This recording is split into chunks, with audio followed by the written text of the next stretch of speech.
इसी तरीके से अगर हम पार्ट 3 में देखेंगे कि जो हमने बोला कि इफ्सियो 6 और उसकी 11 में जो लिखा हुआ है, यहाँ पे अगर मैं इफ्सियो 6 और उसकी 12 से पढ़ूंगी, जिस तरीके से यहाँ पे लिखा हुआ है, क्योंकि हमारा ये मल युद्ध मां से नहीं परंतु प्रधानों से, अधिकारियों से, इस संसार के अंधकार के हाकिमों से और उस दुष्ट की आत्मिक सेनाओं से है। और यहाँ पे लिखा हुआ है, for we do not wrestle against flesh and blood but against the rulers and against the authorities, against the cosmic power over this present darkness, against the spiritual forces of evil in the heavenly places।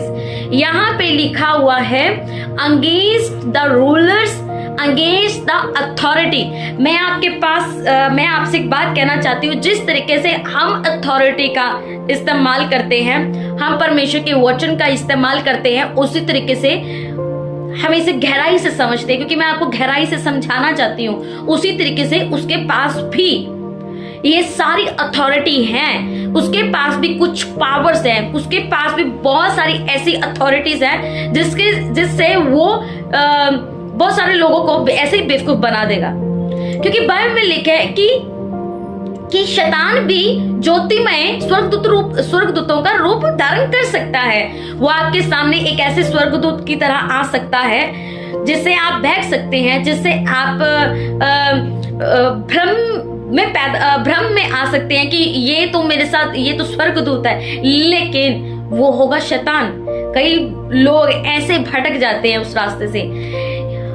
यहाँ पे लिखा है कि हमारा जो युद्ध है वो आत्मिक अंधकार की सेनाओं से है, और उसके पास अथॉरिटी है, उसके पास पावर है, और हमें इसका सामना करना। सबसे पहले बात ये आती है, हम इसे समझेंगे इफ्सियो 6 और उसकी आगे हम पढ़ेंगे 12 पढ़ी है हमने, अगर हम 13 देखें। इसलिए परमेश्वर के सारे हथियार बांध लो कि तुम बुरे दिन में सामना कर सको, सब कुछ पूरा करके स्थिर रह सको। इसलिए सत्य से अपनी कमर कसकर, और सत्य क्या है, मैं आपसे एक बात कहना चाहती हूँ, सत्य से अपनी कमर कसकर सच बोलना है।